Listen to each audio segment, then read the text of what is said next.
This program is for discussion purpose only. Business Plus TV or any of our anchor does not bear any responsibility or liability towards the content.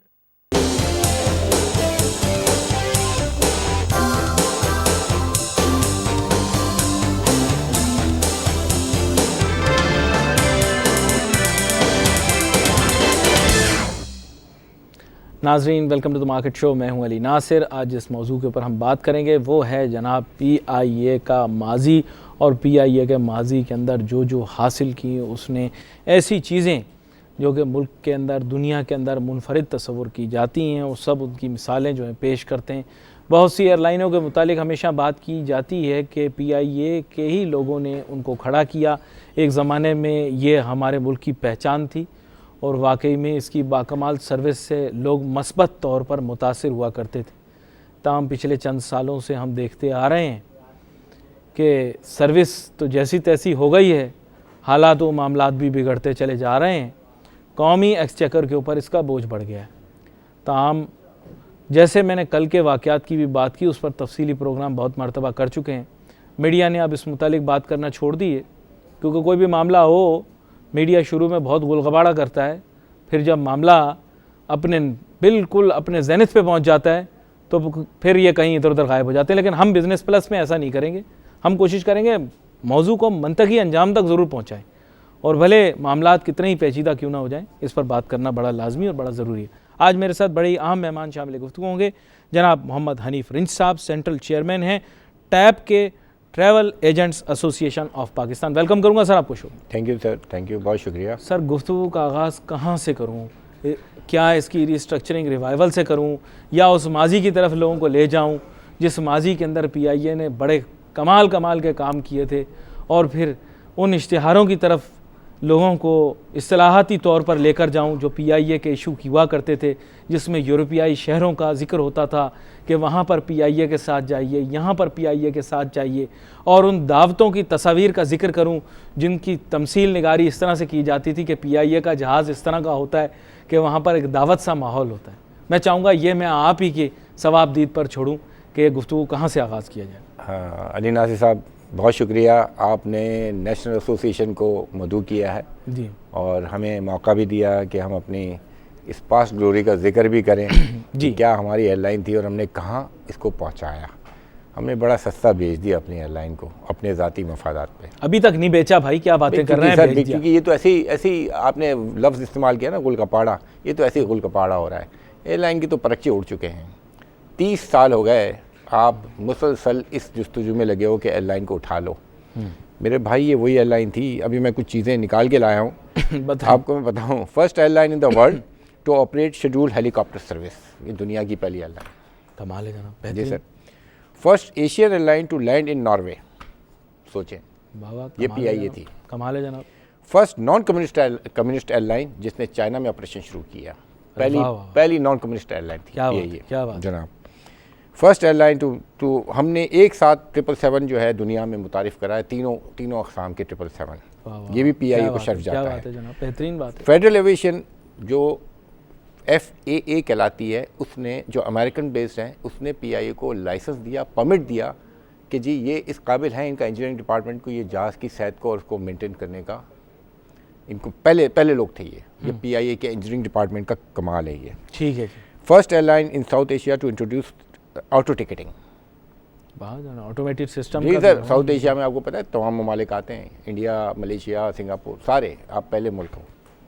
PIA, ji sir, वो airline है जिसने दुनिया में सबसे पहले air safari introduce किया है। याद है आपको? हाँ। याद है ये शाचन K2 पे जाती थी, दिखा के लाती थी। क्या कमाल बात है। ये हमारी फॉरेनर तड़पते थे ये देखने के लिए, तड़पते थे। PIA ट्रेन मुख्तलिफ एयरलाइनों के, आपने अभी कहा, जिनको उन्होंने ट्रेन किया स्टाफ को और बनाया, एस्टेब्लिश किया। जी, airline PIA began its operation, ये 55 में बनी हमारी। हमने लिया था ओरिएंट से, ओरिएंट एयरलाइन थी जिसको 55 में रिवाइव किया। अच्छा जी, उसके बाद अब आ जाते हैं इंट्रोडक्शन। नूर खान साहब ने इसके लिए बहुत कुछ काम किया, और वो ज़माना था जो अभी आपने मार्शल नूर खान, एयर मार्शल साहब, बड़े जुर्रतमंदाना, जी बिल्कुल, जज्बे के साथ चलने वाला आदमी। तो जितना भी हम अपनी इस पास्ट ग्लोरी को जिक्र करें, वो बस ये माजी की बातें रह गई। असगर खान भी मेरे ख्याल से इसमें थे। सहगल साहब ने भी बड़ा काम किया उन्होंने। तो ये तो वो लोग थे जो पीआईए के लिए बहुत कुछ कर गए। मौजूदा हालात 25-30 साल से पीआईए का जो मामला है वो तमाम चैनल दिखा रहे हैं, बिल्कुल लोगों को, आवाम को पता भी चला कि ये अब वो एयरलाइन है कि रोज़ाना इस आवाम के टैक्स का 12 करोड़ रुपया डलता है तो ज़्यादा उड़ता है। यार आप मुझे बताएं जी, रोज़ाना का 12 करोड़ रुपया कमाता कितना सर? 36 अरब का साल का जी खसारा आए जनाब। 12 करोड़ रुपए हम देते हैं जी रोज़ाना हमारे आपके टैक्सेस जो आप भी सैलरी से कटवाते हैं ना अपने टैक्सेस वगैरह, तो ये पैसा उसमें डलता है तो ज़्यादा उड़ता है। ठीक है। अच्छा, अब तो काफ़ी लोगों को मालूम चल चुका, दुनिया में कोई भी एक जहाज़ को ऑपरेट करने के लिए 80 से 90 लोग मैक्सिमम, हम एक जहाज़ को ऑपरेशन के लिए 780 लोगों को एंगेज किए हुए। तो नौकरियां भी तो देनी है। हाँ, तो पॉलिटिकल लोगों ने इसको यहाँ तक पहुँचाया ना, ये तो इनकी मेहरबानियाँ हैं। ये जब इक़्तिदार में नहीं होते तो कुछ और बात करते हैं, जब इक़्तिदार में आते तो कुछ और बात करते हैं। मुख्तलिफ चैनल दिखा रहे हैं कि हमारे मौजूदा प्राइम मिनिस्टर अब क्या कह रहे हैं, पहले क्या कह रहे थे। मुख्तलिफ चैनल दिखा रहे हैं कि हमारे जो मुखालिफ के लोग हैं, जो हिज़्ब मुखालिफ के लोग अब मुल्क से बाहर हैं, अब वो क्या कह रहे हैं। यार थोड़ा सा अपने दिल में दर्द तो रखो ना, ये तुम्हारा कौमी एयरलाइन है, इसको थोड़ा सा तो आप सोचें कि ये हमारा कैरियर है, ये कैरियर उठा रहा है झंडा पाकिस्तान का। तो हमें कहाँ तक पहुँचा दिया, आज हम लोग मजबूर हैं कि हम अपनी एयरलाइन को बेच नहीं रहे। कितना बड़ा जुल्म कर रहे हैं हम, मैं कहता हूँ जुर्म कर रहे हैं हम, कि हम अपनी एयरलाइन को बीइंग ए ट्रैवल एजेंट हम बेच नहीं रहे। क्यों नहीं बेच रहे हैं? क्योंकि सीटें टूटी हुई हैं, जहाज़ के एसी के डक जो है वो टपक रहे हैं। लॉन्ग हॉल फ्लाइट पे आलम ये होता है कि एक आध बाथरूम बंद कर दिया जाता है क्योंकि वो चोक हो जाता है। यानी ऑल द वे आपकी फ़्लाइट आ रही है यूएस से, तो वो फ़्लाइट को का ही हाल होता है। बिज़नेस क्लास का ये आलम है कि बिज़नेस क्लास में मुश्किल से 4-5 लोग बैठे होते हैं। आप कभी थोड़ी सी ज़हमत करें और जहाज़ में जाएं, आप लोगों को तो इजाज़त मिल जाती है, तो 5 लोग बैठे होंगे ना सर, तो 3 लोग पता चलेगा कि मुफ्ते के बिज़नेस क्लास के हैं जनाब। कोई पता चलेगा कि ये फ़लाने सन में ये पीआईए का कोई ऑफिशियल रहा था, उसको भी एफओसी है, फ्री टिकट है। ये फ़लाना शख्स फ़लाने का दामाद है, उसको भी एफओसी है। तो 1-2 बेचारे फंसे। दामाद की अहमियत को अंडर प्ले ना करें आप। जी सर, दामाद बहुत अहम होता है पाकिस्तान के, तो जब आप रेवेन्यू मईशत के अंदर बहुत अहम होता है, आप समझ नहीं रहे बात तो को। अब जो है ना देखें, और मुश्किल से 2 लोग फंसे होते हैं जो हालत मजबूरी सफ़र कर रहे होते हैं। हमारे पास, दुख के साथ कह रहा हूँ मैं, फ़ख्र के साथ नहीं कह रहा हूँ, हमारे पास कुछ कस्टमर ऐसे हैं जिन्हें कराची से इस्लामाबाद जाना होता है, तो वो क्या करते हैं जनाब, वो मखसूस एयरलाइनों पे कराची से दुबई ट्रैवल करते हैं और दुबई से इस्लामाबाद जाते हैं। अगर आप कहेंगे मैं आपको प्रिंट आउट दे देता हूँ, वो पीआई पे सफ़र नहीं करे डर के मारे। देखो अब सोचिए सर, मतलब उनको पैसे की कोई मसला नहीं है, पैसे का मसला नहीं, दे स्पेंड द मनी, जैसे हम घूम के जाएंगे, डायरेक्ट नहीं जाएंगे। हाँ, वो तभी मैं देखूँ इतने सारे जो हैं ये चले क्यों जाते हैं। कभी देखते हैं तो कहते हैं ट्रैवलिंग टू दुबई, फिर आता है travelling from Dubai to Islamabad. अभी सवाल पैदा होता है कि मियाँ आप अभी तो दुबई पहुँचे थे, अब आप इस्लामाबाद जा रहे हैं। तो वो समझ में आ गई आपकी बात कि वो उस पे अलमिया ये है कि हम लोग बड़े इब्नुल वक्त हैं। आप देखें 3 दिन से प्राइवेट एयरलाइनों ने क्या असर किया हुआ है। मैंने सुना है कई सैकड़ों फीसद बढ़ा दी टिकट। 300%। अच्छा जी जी। तो मजबूरी है, एक मेरे दोस्त हैं, अभी उनका मुझे फ़ोन आया कल मुल्तान से शाम के वक्त, मुझे कहते हैं अली जहाज़ तो मिलने का नहीं है, मुझे कल कराची तुम्हारे पास पहुंचना है। मैंने कहा आपने तो पहुंचना है मेरे पास। कहने लगे मैं बस में बैठ गया हूँ और मैं आ जाऊँ। तो बेचारा बस में बैठ के आ गया ना। अब ये जिनको मजबूरन सफ़र करना है, अब हुकूमत कहाँ है, रेगुलेटर्स कहाँ हैं। यार आप सोचें ये काम किसका है, ये मेरा नहीं है, ये सिविल एविएशन अथॉरिटी का है। वो इनको क्यों नहीं कंट्रोल कर रही है? सर कैसे कंट्रोल कर सकते हैं? एयरलाइन स्ट्राइक सारी दुनिया में होती है, ऐसी क्या बड़ी बात होगी? तो दूसरी एयरलाइन जो जिनको इन्होंने लाइसेंस दिया हुआ है वो 11,000 का टिकट के 28,000 में बेचेंगे। बेचना तो नहीं चाहिए, लेकिन हम लोगों ने कहा ना कंपेटिटिव प्राइसिंग मैकेनिज्म इंट्रोड्यूस करवाया जाए पाकिस्तान में। कोई वो मुझे भी पता है, ज़ाहिर है हम रेवेन्यू मैनेजमेंट में कहीं तो ड्रॉ लाइन होती है किसी चीज़ की, या हम बिल्कुल आज़ाद हैं, बिल्कुल आज़ाद नहीं, ऐसे नहीं होना चाहिए। 50% हो सकता है सर, कुछ तो आप देखें। अच्छा, फिर कुछ रह गया था, नेरिना कॉफिन पाल्पा भी जो उनके साथ खड़ी हो गई। लग ये रहा है करना पड़ेगा ना। आप कैसी बात कर रहे हैं? बंदे जब देखें, मैं आपसे जिक्र करना नहीं चाह रहा था कल के वाक़े का, बात यह है कि ये सारी चीज़ें हो जाती हैं। के की मिसाल नहीं देना चाह रहा, लेकिन कितने धरने हुए पहले प्राइवेटाइजेशन के मामले पर हुए, धरने हुए हर चौक चौराहे फव्वारे और चबूतरे के नज़दीक जो है लोगों ने धरने दिए। यही इसी मुल्क के अंदर मौजूद जो है एक बहुत मशहूर हमारी सियासी लीडर जो हैं, वो जो सियासी जमातें तब्दील करती रहती हैं, खातून वो तब उनके साथ जाके फव्वारों पे बैठा करती थी, आपको याद होगा, दुरुस्त। नाम नहीं मैं किसी का लेना चाहता। क्या हो गया, हो गई ना निष्कारी। जी जी पहले बैंकों की भी हुई, बिल्कुल ठीक। क्या हो गया, गोल्डन हैंडशेक हुए, इस दफा भी हो जाता। जी जी भाई कन्फ्रंटेशन करने की क्या जरूरत है, आप सिंपथी से एक तरफ चली गई, आपने सिंपथी दूसरी तरफ कर दी। उसकी वजह ये है हाँ। कि ये सारे पॉलिटिकल लोग हैं, बैक्ड बाय पॉलिटिशियंस, जिनके पीछे सब लोग बैठे हुए हैं। इनको पता हकीकत है, बयान करें ना। इनको पता हाँ, है, बिल्कुल। इनको पता है, ये वो लोग हैं जिन्होंने काम नहीं करना।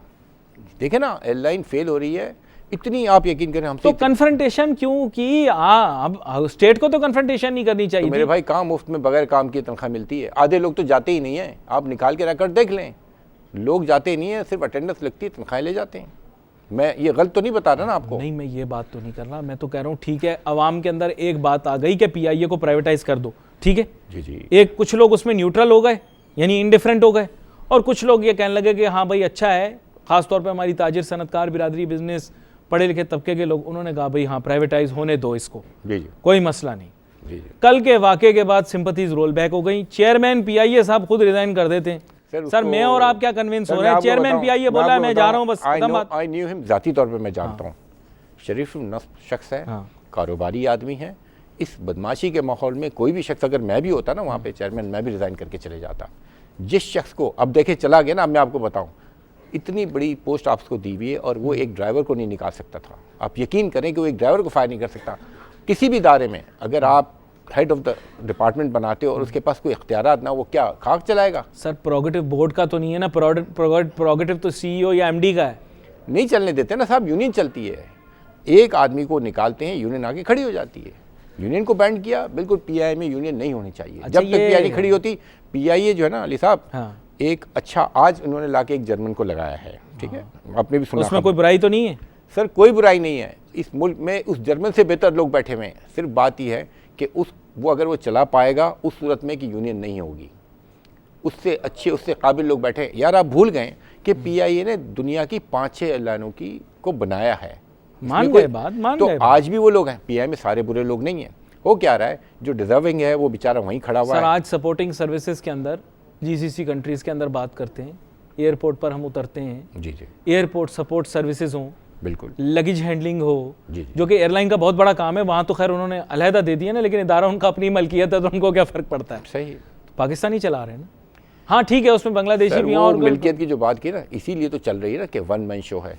अगर एक इमारती एयरलाइन के बॉस ने, जो कि ज़्यादातर वो रॉयल फैमिलीज होते हैं, उसने एक हुक्म जारी कर दिया, ख़त्म, काम होता है जब। सर लेकिन वो प्रोफेशनल बुनियादों पे चलाते हैं ना, उनके तो सीईओ प्रोफेशनल हैं मैं सारे। क्या कर सर रहा हूँ, मेरिट की बात है ना, आपने मेरिट से बगैर लोगों को रखा है यार। अब मेरिट वाले लोग जो है उनका इस्तेसाल हो रहा है, वो बेचारे कुछ नहीं कर रहे हैं। सर इन जीसीसी कंट्रीज़ के जो एयरलाइंस के सीईओज हैं, आप वाकिफ़ होंगे, बिल्कुल कुछ ऐसे नहीं कि सारे, कुछ जो हैं वो ज़रूर जीसीसी कंट्री से ताल्लुक़ रखते हैं, लेकिन मेरे ख्याल अक्सरियत प्रोफेशनल मैनेजमेंट की होगी, अक्सरियत बिल्कुल सही प्रोफेशनल कह रहे हैं मैनेजमेंट आप, की बिल्कुल सही कह रहे हैं। जो सॉरी मुनाफे को सामने रख के आगे चल रहे हैं। तो वहाँ का ओनर भी, जिसे आप कह रहे हैं वन मैन है, वो मुनाफे को सामने लेकर चल रहा है, किसी एजेंडे को सामने रख के नहीं चल कमर्शियल रहा। बुनियादों पे चलाता है ना, कमर्शियल बुनियादों मैं पे और चला आप मेरा ख्याल है एक ही बात कर रहे हैं। हाँ। यहाँ तो अलमिया और जुल्म ये है कि आप जब भी लाते रहे, मुझे ये जो नया शख्स आया है उसका मुझे नहीं पता, 2 दिन हुए, लेकिन इससे पहले जिन लोगों को आप रखते रहे, ज़्यादातर ये हुआ है।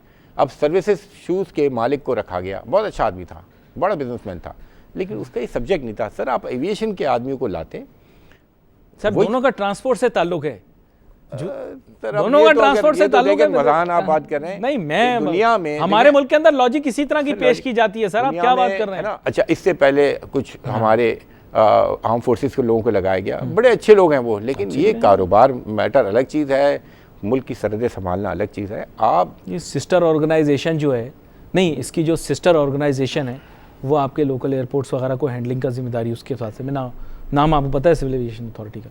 मसला मुझे ये बताएं, क्या ये एयरपोर्ट सपोर्ट सर्विसेज, क्या जो इमराती ममालिक हैं और जीसीसी कंट्रीज़ हैं, यहाँ पे उनकी अपनी मिल्कियत की प्राइवेट ऑर्गेनाइजेशन नहीं चला रही? चलाते हैं। नहीं, मैं आपको वैसे बोल रहा हूँ, एयरपोर्ट पे उतरते हैं सबसे ज़्यादा उनका लोगो लगा होता है हर जगह पर। देखें, आपने खुद वो प्राइवेट काम है। अपनी बात को आप खुद भूल रहे हैं। हाँ। ये कमर्शियल एयरलाइन है। हाँ। आपको कारोबारी तौर पे अपनी एयरलाइन को चलाना है जो आपको प्रॉफिट करके दे। Of course. देखें, अब दुख की बात, जिस एयरलाइन के पास इतने रूट्स हों, आज की रूट्स तो नहीं, कब के चले आ रहे हैं, इतने रिसोर्सेज भी हैं, ये तो जो स्ट्राइक कर रहे हैं वो भी कह रहे हैं, वो एयरलाइन नुकसान में क्यों जा रही है? जहाज़ भी हैं अब तो, इसलिए कि मिसमैनेजमेंट है। और इस वक्त जो पीआईए का अलमिया क्या है कि आप जब तक स्टाफ को छांटी नहीं करोगे, जो काबिल लोग हैं उनको आप प्रमोट नहीं करोगे, जो बेकार लोग हैं जो सिर्फ सियासी बुनियादों पे तनख्वाहें लेते हैं उनको नहीं निकालोगे, आप एयरलाइन को रिवाइवल नहीं कर सकते। सर देखें, ये बात तो हो गई ना बात पक्की। अब आप दूसरी तरफ आए ना, जो पहले प्रोग्राम था उस प्रोग्राम में क्या ख़राबी थी कि एयरलाइन के 2 हिस्से बना दिए जाएं, एक आपकी फ्लैग कैरियर रहे और एक पाक एयरवेज या जो भी एक और एयरलाइन आपकी डोमेस्टिकली ऑपरेट करे, क्योंकि फ्लैग कैरियर जो है इंटरनेशनल रूट्स पे फ्लाई करेगा, डोमेस्टिक रूट पे तो फ्लाई नहीं करेगा। बहुत सारे ममालिक में ऐसा है। बिल्कुल है, बिल्कुल। तो आपने ऐसा ब्रेकअप जब करने की बात आई तो आप खरीदारों, प्रोस्पेक्टिव खरीदारों की बातों में आ गए कि नहीं हमें एक ही एंटिटी चाहिए। आप क्रिएट कर दो एक इंटरनल डोमेस्टिक जो आप रूट आपने चलाने मजबूर है। अली साहब, इन्नमल अमालु बिन्नियत, सारी मामलात नीयत इंटेंशन की है ना यार। आपको मैंने अभी कहा कि इससे पहले देखें, अभी इस प्रोग्राम के शुरू होने से पहले एक बेहतरीन प्रोग्राम बन रहा था, टर्किश एयरलाइन के साथ इल्हाक हो रहा था, जिसे हम कहते हैं कोड शेयरिंग। दुनिया में होता है, ऐसा कुछ भी नहीं है। आपको याद दिलाऊं माजी की,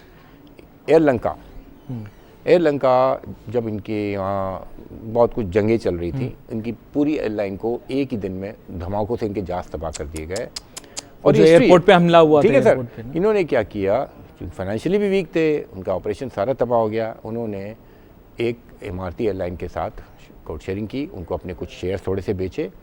आज देखें 6 फ्लाइटें कर रहा है पाकिस्तान से, वो जिसके पास कल तक जहाज़ भी नहीं था, उड़ गई दोबारा। तो आपको देखें कि बहुत सी वजूहात हैं, लेकिन कुछ अहम वजूहात हैं वो आपने मैं तो आपसे भी अर्ज करूंगा इस प्रोग्राम की उसादत से कि हमारे प्राइम मिनिस्टर साहब को ये पोर्टफोलियो अपने पास, जब तक पीआई उठती नहीं, अपने पास रखना चाहिए, अपनी टेबल पे। चलिए, अगर वो वीकली रिपोर्ट लें, डेली ले सकते हैं, वीकली रिपोर्ट लें, कैसे नहीं उठेगी? इसे संजीदगी से ज़रूर लेंगे मेरे ख्याल आपके सजेशन को। लेकिन यहाँ पर एक छोटी सी ब्रेक लेते हैं, ब्रेक के बाद वापस आते हैं। नाज़रीन, अपनी गुफ्तगू को जारी रखेंगे। Let's take a short break.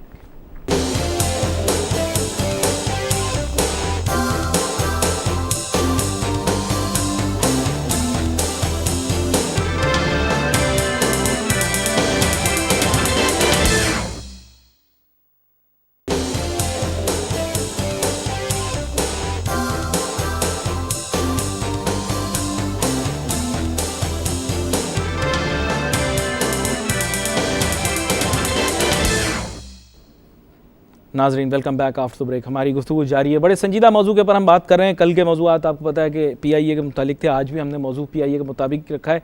लेकिन हम कोशिश कर रहे हैं आज हम एक्सप्लोर करें कि इसको रिवाइव कैसे किया जा सकता है, कि पास्ट को कैसे देखा जा सकता था।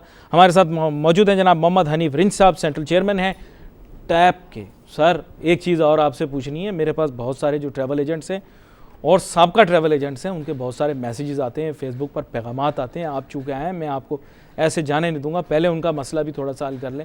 सर, वो कह रहे हैं कि ये ऑटोमेशन की वजह से अब हमने ट्रैवल एजेंसियां खोली हुई थी, अब हम बेचारों को ट्रैवल एजेंसियां बंद करके कोई और एजेंसी खोलनी पड़ रही है। कोई किताब की दुकान खोल रहा है, कोई चाय का होटल खोल रहा है। कह रहा है सर, ये अगर इंटरमीडिएशन इन्होंने ख़त्म करनी थी, पूरी वर्ल्ड की बात कर रहे हैं, not talking about Pakistan alone.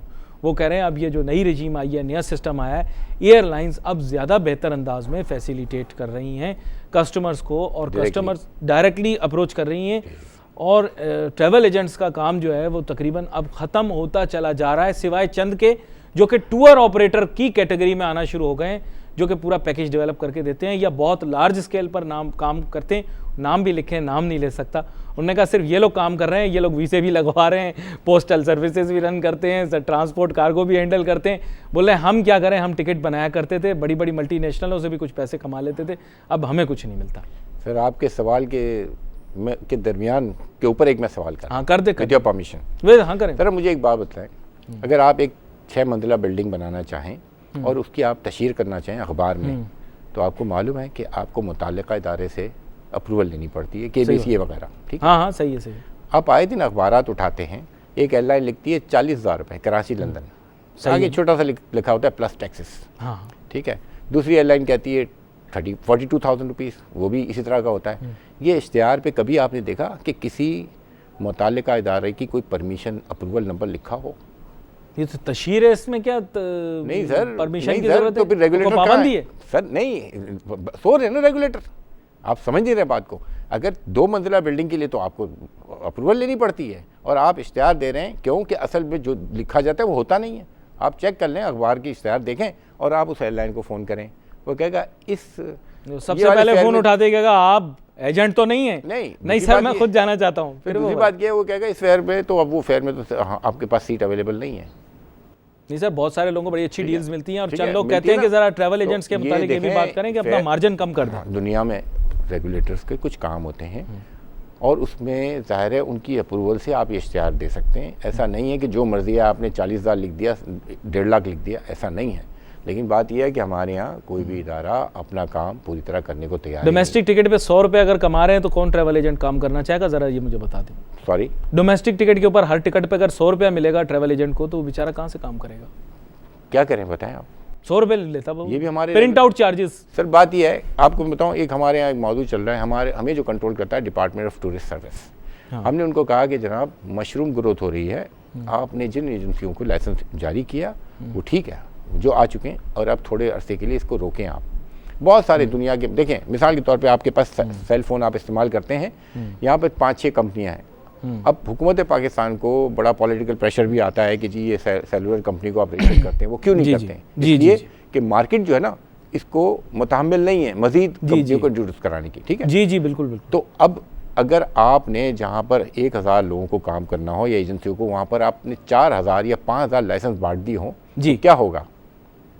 देखें ना, फिर यही चीज़ होगी ना, कंपटीशन बढ़ जाएगा। हम जब डिपार्टमेंट ऑफ टूरिस्ट सर्विस से बात करते हैं, वो कहते हैं जी हम इसके ऊपर सोच रहे हैं, वो आज पिछले 3 साल से सोच रहे हैं जी। उनको डर ये है कि अगर हम इसके ऊपर एम्बार्गो करेंगे तो फ़ौरन जो है हाई कोर्ट से ऑर्डर आ जाएगा। देखिए, अरे भाई जमहूरियत में बहुत सारी चीज़ें जो हैं ऐसी नहीं है, जमहूरियत कोई बला तो नहीं है ना। जी बिल्कुल सही कह रहे हैं आप अपना दिफा करें मामलात का और उनको बताएं। जजेस भी तो सुनते हैं ना कि क्यों एम्बार्गो लगाया जा रहा है।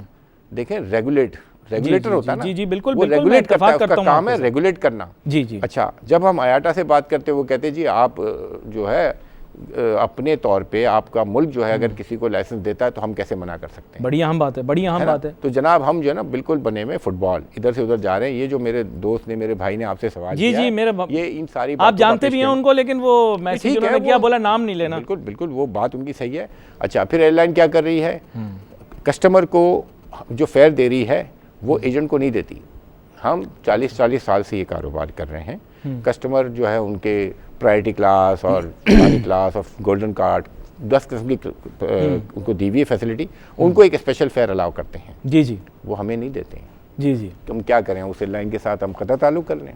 हमें तो अपना कारोबार चलाना है।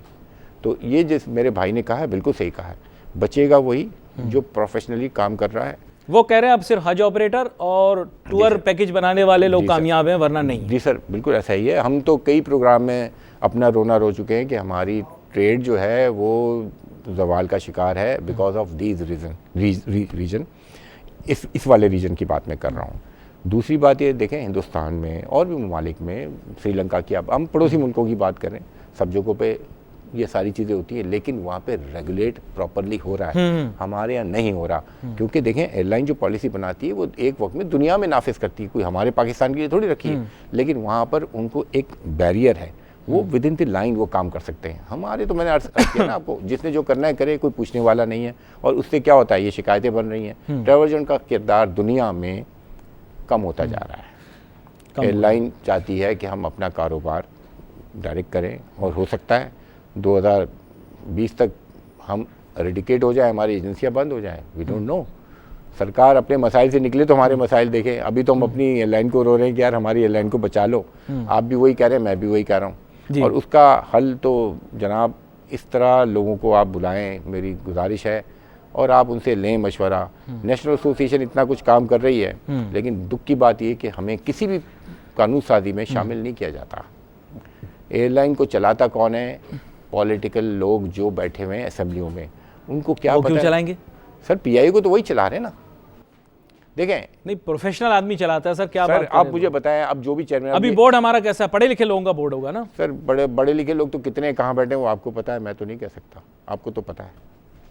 हाँ, मतलब बहुत सारे पढ़े लिखे लोग। आप पिछले सालों की बात है कि पीआई में सबके असनाद और डिग्रियां चेक हुई तो पता चला 350 लोगों की डिग्रियां जाली निकल आई। उनका क्या हुआ? फिर आप जैसे लोग उठाते, किसी ने नहीं उठाया, चुप हो गए। नहीं उठाया, उन्होंने बोला निकाल दिए। बस तो आपने जाके देखा निकाले गए या काम कर रहे हैं? नहीं, मैंने नहीं देखा। मुझे बहुत सारे लोगों ने बोला कि वो लैंडिंग ज़्यादा अच्छी करता था जिसका जाली डिग्री थी। बस अब आप देखें मुझे पता नहीं, ये मैंने शरीफ सुना। नफ्स शख्स जो है वो छोड़ के चला गया, नासिर जाफर, ठीक है, क्वालिफाइड आदमी था, अच्छी साख का आदमी था, वो क्यों गया? इन्हीं वजह से पब्लिक अकाउंट कमेटी में उसको पेश होना है। अब जो पब्लिक अकाउंट कमेटी में वो चेयरमैन जाएगा तो उससे जो शख्स सवालात करते हैं उनका एयरलाइन के बिज़नेस से कोई लेना देना नहीं है यार, वो क्या सवाल कर रहा है, ये तो कोई पूछे जाकर। इन चीज़ों के लिए देखें आप प्रोफेशनल को की खिदमत लेंगे, उनको अपने साथ शामिल करेंगे। कोई भी इदारा, चाहे वो टैक्स का हो चाहे एयरलाइन का हो, वो इन एसोसिएशनों को शामिल करना ही नहीं चाहता। क्यों? कि उनकी सारी कमज़ोरियाँ जो है आयां हो जाएंगी, वो नहीं चाहते कि हम शामिल हों। हम कब से लगे हुए CAA को कहते हैं कि जनाब किसी ज़माने में हम आपके बोर्ड में थे, नेशनल एसोसिएशन की एक नुमाइंदगी थी ना जी, वो नहीं चाहते कि हम शामिल हों। क्यों? कि फिर हम कुछ बेहतरी कर लेंगे ना यार। नहीं, वो कहते हैं आपका इन्फ्लुएंस खत्म हो गया। सर समझे ना बात, वो कह रहे हैं अब आपका वो इन्फ्लुएंस नहीं है जो पहले इन्फ्लुएंस। बस पहले तो यहाँ पे आटा मेंबर्स का भी बड़ा इन्फ्लुएंस हुआ करता था, लोग कार्ड पे छापा करते थे, आटा फिर खोल दिया खाता। सरकार से पूछें कि जब आप जो है ये ओपन स्काई पॉलिसी जब आपने बनाई और जो आपने इंट्रोड्यूस कराया 2000 में, जिसमें PI को देखा जाए तो बड़ा नुकसान भी पहुंचा, ठीक है, हम उसका भी रोना रो रहे हैं। नुकसान का पहले तो आप जबरदस्ती हम पर लाद दिया था कि हर साल PIA पर, 1 साल PIA पे जाओ 1 साल फॉरेन। वो मजे की बात नहीं थी, वो तो गलत था सर, वो गलत था ना। इन्हीं चीज़ों ने तो PIA को ख़राब किया ना। PIA को बेसाखियाँ दे दी सरकार ने, बजाय इसके कि PIA खुद अपने आप को मनवा के बेचे। उन्होंने कहा जी हम तो बैठे रहेंगे, जहाज की सीट को साफ करे ना करे, बंदे ने तो आके बैठना ही है। ये तो आप देखें ना, खराब कर दिया उसको। बच्चे को आप इम्तिहान ले रहे हैं और उसको जो है अपने किताब भी आदमी, पहले जहाज में इधर भी फॉरेनर बैठा होता था, इधर भी फॉरेनर बैठा होता था, बंदा साथ जा रहा होता था, and you know literally speaking they didn't know कि what it stood for. They knew PIA is a good airline.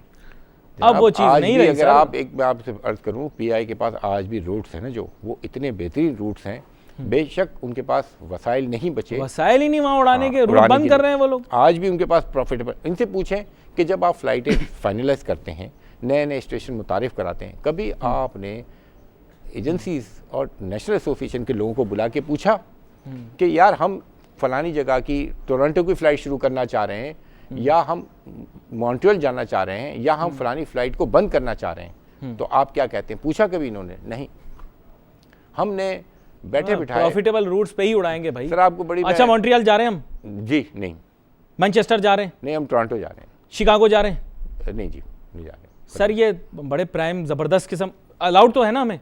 Allowed है ना, हमारे पास रूट्स हैं, हमारे पास, हम जा नहीं रहे ना, हमारी मर्जी है। केनिया हम जा रहे हैं, कितना जा रहे हैं नहीं, केनिया? वो खत्म हो गए ना, जहाँ हमारी मर्जी। क्या बात हुई? जहाँ हमारी वही तो रूट था हमारा सर, जहाँ हमारी मर्जी होगी हम वहाँ जाएंगे, हमारे कुछ अपने मफादात होंगे। मैंने आपसे अर्ज की ना, फ्रैंकफर्ट तो जा रहे होंगे? जी जा रहे हैं। अभी हमने बैठे बिठाए, चलो पिछले 2 साल पहले हमने नेपाल की फ्लाइट खत्म कर दी,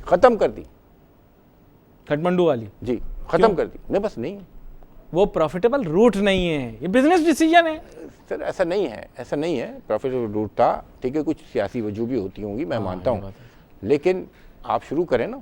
कोलंबो जा रहे हैं हम? जी कोलंबो जा रहे हैं, जी कोलंबो जा रहे हैं, जाने को। टोक्यो वाली फ्लाइट जा रही है? टोक्यो वाली भी मुझे इतना याद नहीं, आप मुझे नहीं, मैं आपसे इसलिए पूछ रहा हूँ क्योंकि ये रूट्स में लोगों के सामने हाईलाइट करना चाह रहा हूँ कि रूट बहुत। देखें, मैं सही बात बताऊँ, मैं इसके लिए बिल्कुल प्रिपेयर श्योर नहीं, कोई बात नहीं, मैं ऐसे हिसाब से नहीं पूछ रहा, मैं आपका क्विज नहीं ले रहा, बिल्कुल गलत इन्फॉर्मेशन नहीं दूंगा नहीं, मैं आपसे क्विज नहीं ले रहा, मैं सिर्फ ये लोगों को हाईलाइट कर रहा हूँ कि ये वो रूट्स हुआ करते थे जो एडवर्टाइज हुआ करते थे। पेरिस जा रही PIA, फ्रैंकफर्ट जा रही PIA, एक इज्जत थी, एक शान थी। PIA का मसला ये है, जैसे मैंने आपसे कहा, PIA की सर्विस ऐसी रही कि लोग दुबई से घूम के इस्लामाबाद जा रहे हैं यार, कितने आपने भी देखें, आपको भी पता है इन बातों का, आप सोचें। और बहरहाल मैं समझ रहा हूँ बात को रिपीट कर रहे हैं, कह रहे हैं गोरमे खाने शुरू हो गए, आपको पता ही नहीं लगा अभी गोरमे कुकिंग शुरू हो गई PIA के जहाज़ों में, और आप कह रहे हैं कि जी नहीं हो रहा। सर गोरमे कुकिंग खाई आपने? वैसे नहीं सर, मैं बिल्कुल नहीं। PI में मुझे इत्तेफाक बहुत कम हुआ है बैठने का, और जब इत्तेफाक हुआ आपने खाना नहीं खाया? जब मैं छोटा था तो PI की बातें सुनता था कि हमारी एयरलाइन इतनी अच्छी है। जब मैं सफ़र करने के काबिल हुआ तो PIA के हालात देखकर 1-2-4 मरतबा बैठ के फिर दिल जला, तो हमने बैठना ही कम कर दिया कि यार नहीं, लेकिन गोरमे कुकिंग आपने एक्सपीरियंस करनी है। आप नेक्स्ट टाइम PIA की फ्लाइट पे जाएं, मैं आपसे गोरमे कुकिंग के बारे में। बड़े लोग सफ़र करते हैं बगैर टिकट के, उनके लिए तमाम इंतजाम रखे जाते हैं, और वो VVIP हम तो दूसरी दफा ट्रे मांग लें तो एयर होस्टेस ऐसे पूछती है जैसे पता नहीं हमने कोई जुर्म कर दिया। साहब, आपके सिस्टम से जब तक ये VVIP कल्चर खत्म नहीं होगा ना, ये तमाम मुश्किलात आप भुगतते रहेंगे। वो एक बंदे ने कर दिया था ना VIP कल्चर खत्म करने के चक्कर में, उस बेचारे पे केस कर दिया इन्होंने। उसने जहाज में कहा जहाज उड़ेगा चाहे VIP आए या नहीं आए, और आपको पता है उस बेचारे के साथ क्या। सर, हम लाखों करोड़ों का टैक्स भरते हैं, हम लाइनों में खड़े धक्के खा रहे होते हैं, और टैक्स ना देने वाले जिनके NTN नंबर नहीं बने हुए वो VVIP होते हैं। ये आपने बड़ी गहरी और बड़ी ही मैं कहूँगा सबक आमोज़ बात की है। समझने वाले लोगों को ये भी पता होना चाहिए, ये भी आपको बताता चलूँ कि हमारे जहाज़ों के अंदर कुछ सीटों के नंबर होते हैं जो हमेशा मुख्तस होते हैं कि इतनी सीटें जो हैं वो किसी न किसी वक्त पर इस्तेमाल की जा सकती हैं, खाली चली जाती हैं वो, लेकिन लोगों को चांस की टिकटों के ऊपर आखिर में दी जा रही होती हैं, कभी ऑक्यूपाई कभी नहीं। और आप तकरीबन रोने लगे, लेकिन मैं आपको रोक लूंगा क्योंकि मैंने आपको एक और प्रोग्राम नहीं, मैं समझ रहा हूँ आपके दिल का दुख, समझ रहा हूँ आपके दिल का दुख। एक बात अर्ज करना चाह रहा हूँ आपके चैनल के थ्रू, ज़रूर है कि ये चैनल सब जगह पे देखा जाता है। जी बिल्कुल देखा जाता है। हम प्राइम मिनिस्टर ऑफ पाकिस्तान से रिक्वेस्ट कर रहे हैं, ज़ाहिर वो दिलचस्पी भी ले रहे हैं माशाल्लाह, पिछले चंद दिनों से मैं देख रहा हूँ टीवी पे, कि प्लीज़ आप नेशनल एसोसिएशन को बुलाएं, उनका भी दुख सुन लें, शायद हम आपको अच्छी तजवीज़ दे दें और इस एयरलाइन को बेल आउट करा दें। आई होप कि वो लोग सुन रहे होंगे, हमारे तवज्जो से पैगाम उन तक पहुँच गया होगा। जनाब मोहम्मद हनीफ रिंज साहब, आपका बहुत शुक्रिया, आप शो पर तशरीफ लाए। नाज़रीन, हमने गुफ्तगू की PIA की ग्लोरी के बारे में और PIA मुस्तकबिल में किस तरह से रिवाइव किया जा सकता है, कुछ बातें, कुछ नुकात हमने देखे। आने वाले दिनों के अंदर ज़रूर इस पर गुफ्तगू जारी रहेगी। सोशल मीडिया पर हम मुतारिक पैगामात के मुंतज़िर। आज के प्रोग्राम का वक्त ख़त्म। अली नासिर को, हमारी टीम को इजाज़त दीजिए। अल्लाह हाफ़िज़।